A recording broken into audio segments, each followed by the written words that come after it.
ele é assim. E essa ira, essa indignação que Deus mostra contra o pecado, a gente encontra em várias passagens da Escritura. A Bíblia fala muito mais da ira de Deus contra o pecado do que do amor dele. No Antigo Testamento nós encontramos 600 citações sobre a ira de Deus. Sobre a indignação, sobre a raiva que ele passa, sobre a tristeza que ele passa. No Novo Testamento nós encontramos pelo menos 25 citações disso. Então existem muito mais citações da ira de Deus do que do amor de Deus e dos sentimentos bons de Deus.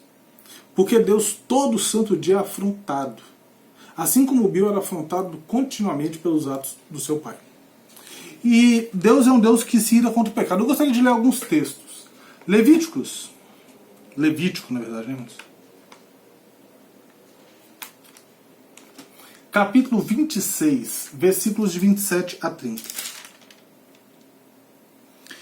Se ainda com isto me não ouvirdes e andardes contrariamente comigo, eu também com furor serei contrário a vós outros e vos castigarei 7 vezes mais por causa dos vossos pecados.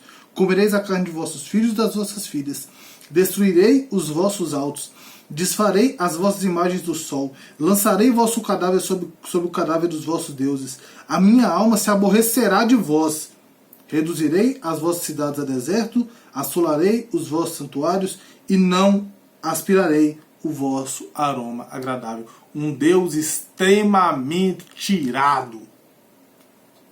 Outro texto. Números 11:1. Queixou-se o povo da sua sorte aos ouvidos do Senhor. Ouvindo o Senhor, acendeu-lhe a ira, e o fogo do Senhor ardeu entre eles e consumiu a extremidade do arraial. E, irmão, se eu quiser, eu vou lendo texto sobre a ira de Deus aqui a noite inteira, a manhã inteira, a tarde inteira. Ele é um Deus que se ira. Só que a ira de Deus é uma ira justa.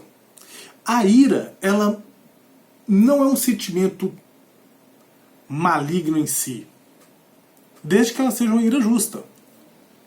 Essa ira de Deus é uma ira que está diretamente relacionada ao senso de certo e errado, ao senso de cumprimento daquilo que agrada a Ele, a senso de cumprimento da palavra, a senso, Números 11:1, de confiança na palavra dele.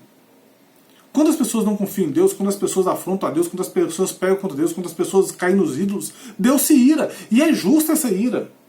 O senso de certo e errado conforme a palavra dele mesmo estabelecida. E aí a gente tem que pensar algumas coisas. Alberto, mas você leu Levítico 26, 27, 30, Números 11:1, tem aqui Deuteronômio 29, 24, se os irmãos quiserem ler depois também podem ler, e outros textos. Mas você está lendo só o texto do Antigo Testamento. Deus era um Deus irado no Antigo Testamento. O Deus do Novo Testamento não é um Deus irado. Deus do Novo Testamento é Jesus. A gente ouviu isso muito, né? É o Espírito Santo. São mansos, são tranquilos. Será que é isso que a Bíblia diz? Vamos lá. Vou pegar um só, tá, irmãos? Marcos, capítulo 3,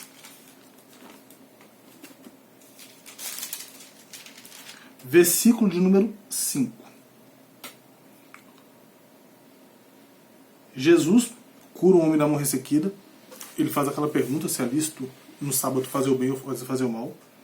E ele, no versículo 5, ele diz assim: olhando-os ao redor, indignado e condoído com a dureza do seu coração, disse ao homem: estende a mão. E estendeu-a, e a mão lhe foi restaurada.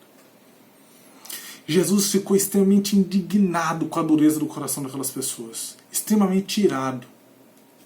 Quando ele chega no templo, que ele encontra aqueles homens fazendo comércio no templo, no pátio exterior. Irmãos, o pátio exterior era justamente aquela parte ali onde o gentil podia ir. O gentil não podia ir no pátio interior do templo. Era só até ali. Bem naquela parte, o único acesso que os gentios tinham, cheio de banquinha, barraquinha, vendendo coisa, vendendo livro, vendendo CD, vendendo óleo ungido, vendendo rosa, vendendo sal grosso. Jesus se indigna, faz um chicote, um azorrague ali, toca com aqueles camaradas dali, com aqueles cambistas do templo.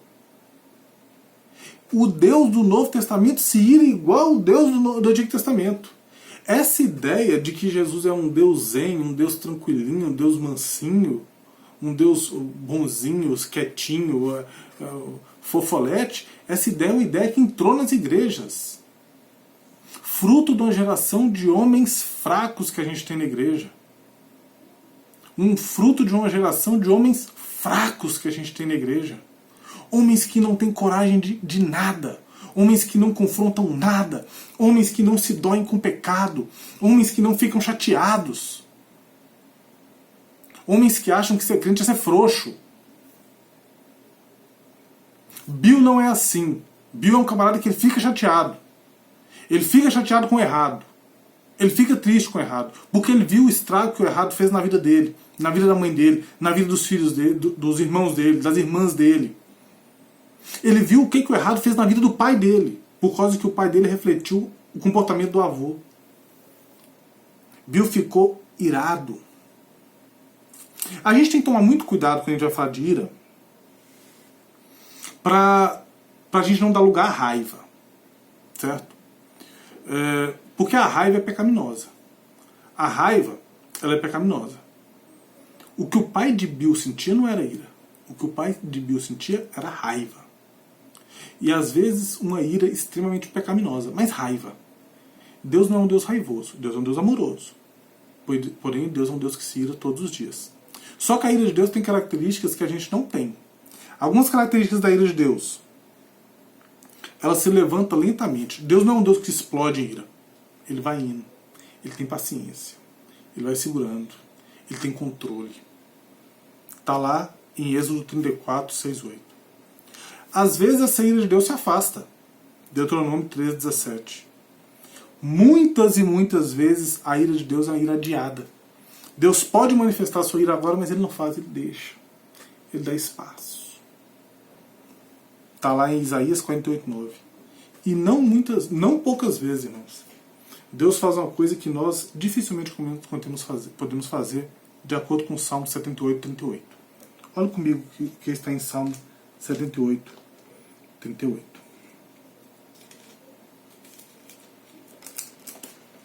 Salmo 78, versículo 38, diz assim: Ele, porém, que é misericordioso, perdoa a iniquidade e não destrói. Antes, muitas vezes, desvia a sua ira. Muitas vezes desvia a sua ira. Ele simplesmente não executa a ira ativa dele.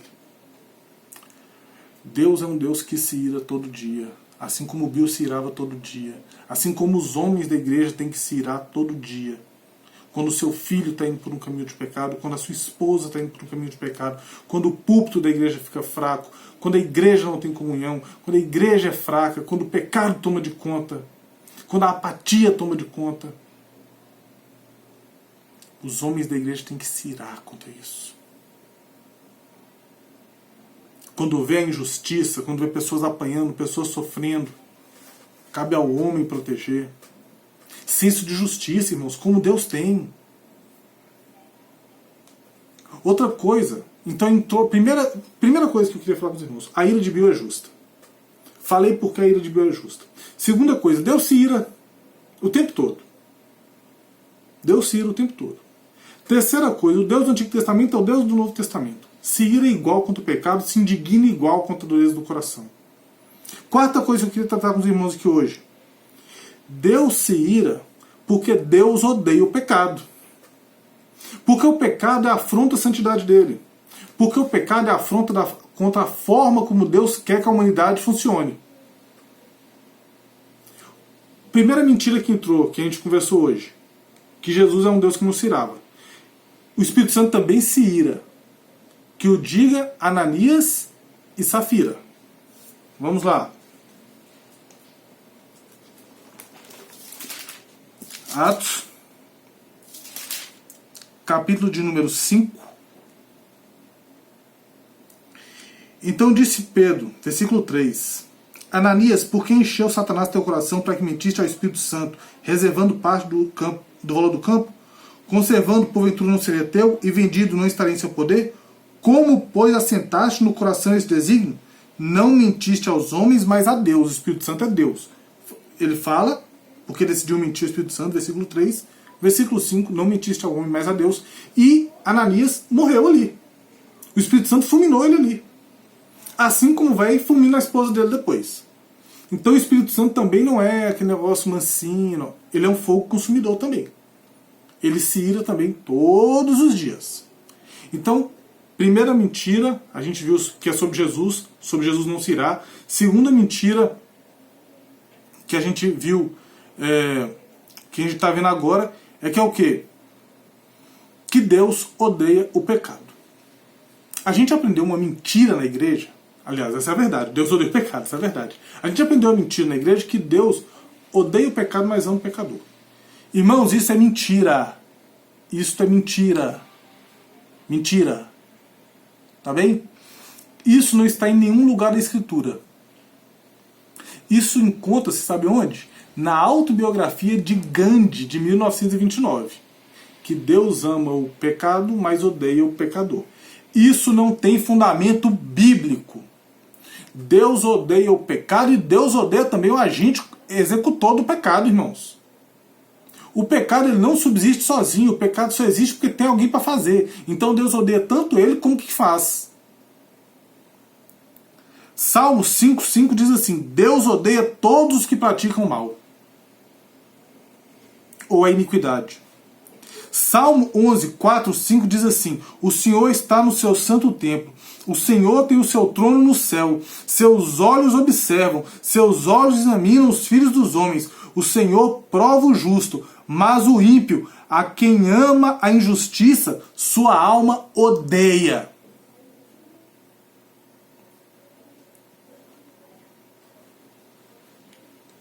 Lá em Malaquias 1, 2, 3, apontando Romanos 9, 13, está escrito: amei Jacó, mas rejeitei Esaú. Deus é um Deus que odeia também. Deus é um Deus que se indigna também. Jesus é um Deus que se ira, o Espírito Santo é um Deus que se ira, Deus é um Deus que se ira. Cuidado para não deixar a raiva tomar conta de tudo. Tá bem, irmãos? Extremamente importante isso. A Bíblia fala muito mais da ira do que da graça, da misericórdia e do amor de Deus. E aí a gente tem essa ira de Deus sendo manifesta de duas formas. Deus ele manifesta sua ira de forma ativa, como a gente encontra em Gênesis 38, quando ele fulmina os filhos de Judá. Assim como a gente encontra no caso de Nadab e Abiú, né, que levaram ali fogo estranho, foram fulminados diante do altar. A gente encontra várias formas da ira ativa de Deus, que é Deus exercendo realmente sua ira contra o homem. O dilúvio, lá em Noé, é uma demonstração clara da ira ativa de Deus. O que é ira ativa? É quando Deus faz, quando realmente Deus executa, quando realmente Deus castiga. Basicamente é isso. A gente escuta muito essa expressão, né? Deus castiga. É quando Deus castiga realmente. A gente vê a justiça dele sendo executada contra o pecado e essa ira ativa de Deus sendo derramada sobre a terra. Só que a ira de Deus ela tem também um aspecto passivo. E Deus normalmente ele executa muito mais a sua ira passiva do que a sua ira ativa. Como é que é a ira passiva de Deus? Abra suas Bíblias em Romanos, capítulo de número 1, versículos de 18 a 24. Irmãos, está meio doído para dar aula, que eu estou doente, estou sofrendo. Mas vamos lá. Romanos 1, 18 a 24. A ira de Deus se revela no céu contra toda impiedade e perversão dos homens, que detêm a verdade pela justiça. A ira de Deus. Porquanto o que de Deus se pode conhecer é manifesto entre eles, porque Deus lhes manifestou. Porque os atributos invisíveis de Deus, assim como seu eterno poder, como também sua própria divindade, claramente se reconhecem desde o princípio do mundo, sendo percebidos por meio das coisas que foram criadas. Tais homens são, por isso, indesculpáveis. Porquanto, tendo conhecimento de Deus, não glorificaram como Deus, nem lhe deram graças. Antes se tornaram nulos em seus próprios raciocínios, obscurecendo-lhes o coração insensato. Inculcando-se por sábios, tornaram-se loucos. Mudaram a glória de Deus incorruptível em semelhança da imagem de homem incorruptível, bem como de aves, quadrúpedes e répteis. E agora o versículo 24. Por isso, Deus entregou tais homens à imundícia, pelas concupiscências do seu próprio coração, para desonrarem o seu próprio corpo entre si. Irmãos, a ira ativa de Deus a gente vê no Antigo Testamento o tempo todo, a gente vê em Atos 5, mas ela é muito mais terrível quando é a ira passiva, que é quando Deus deixa o homem entregue a si mesmo. Não existe pior manifestação da ira de Deus do que ele deixar a gente entregue a nós mesmos. E o pai do Bill, desde o começo, quando ele batia, quando ele espancava, durante toda a sua vida, até quando ele encontrou com Jesus. Irmãos, ele só foi encontrar com Jesus quando o Bill já era adulto. Durante todo esse tempo, esse homem foi entregue a si próprio. Esse homem se destruiu. Perdeu a esposa, perdeu o carinho dos filhos, perdeu a família, acabou com sua saúde no álcool, na noitada. Existe pior ira do que essa? Existe pior castigo do que esse, irmãos? Na terra. Pior castigo do que esse é só a separação eterna de Deus, que é inferno. Mas existe pior punição do que essa? Do que viver uma vida distante de Deus. Aquele homem viveu isso. A ira ativa de Deus, ela é desviada de algumas pessoas só por causa da misericórdia dele. Tanto a ativa quanto a passiva, irmãos, essa ira que Deus executa, quanto essa ira que Deus deixa a gente viver afastado dele, ela é afastada de nós, ela é retida de nós só por causa da misericórdia dele. Deus é um Deus misericordioso, um Deus amoroso, um Deus gracioso. Ele decide afastar essa ira da gente. Ele decide não executar essa ira sobre as nossas vidas. E ele afasta isso em Jesus. Jesus afasta a sua ira da vida do pai do Bill. Ele resgata o pai do Bill daquela situação de largado na ira passiva, de jogado a si próprio, de entregue ao seu próprio coração, como Romanos diz. E ele deixa de derramar uma ira executora sobre a vida do pai de Bill só por causa de Jesus. 2 textos. Romanos 5,9. Como agora fomos justificados por seu sangue, muito mais ainda por meio do sangue de Cristo, ou por meio dele, seremos salvos por Jesus da ira de Deus. É Jesus que não deixa a ira cair sobre a vida do pai de Bill. 1 Tessalonicenses 1, de 9 a 10. E como se voltaram para Deus, deixando os ídolos, a fim de servir ao Deus vivo e verdadeiro, e esperar nos céus, dos céus seu Filho, a quem ressuscitou dos mortos, Jesus, que nos livra da ira que há de vir e agora que está jogada. Versículo de Romanos 5,9 diz que seremos salvos da ira de Deus, por meio de Jesus. 1 Tessalonicenses 1, de 9 a 10, diz que Jesus nos livra da ira que há de vir. Vocês sabem o que eu estou querendo dizer, irmãos? Eu e você somos iguais ao pai do Bill. Iguais. Ah, Alberto, mas eu não bato na minha esposa, não espanco meus filhos. Eu também não bato na minha esposa, nem espanco meus filhos. Mas eu sou pecador. E o que eu merecia era a punição de Deus. O que eu merecia era a punição eterna. Eu só não sou punido eternamente. A ira de Deus sobre a minha vida, ela é afastada por causa do sangue do Cordeiro. Era para mim e para você estarmos condenados, irmãos. Ele nos livra pelo sangue do Cordeiro. Jesus nos livra. Eu e você não somos melhor do que o bêbado, do que o espancador, do que o estuprador, do que nada. Imagine, olhe para você agora, olhe para dentro do seu coração. Você conhece a sua maldade, eu conheço a minha maldade. Onde você estaria se Deus derramasse a ira passiva dele sobre a sua vida e deixasse você fazer o que você quisesse? Deixasse você viver a vida que você quisesse? Onde você estaria agora?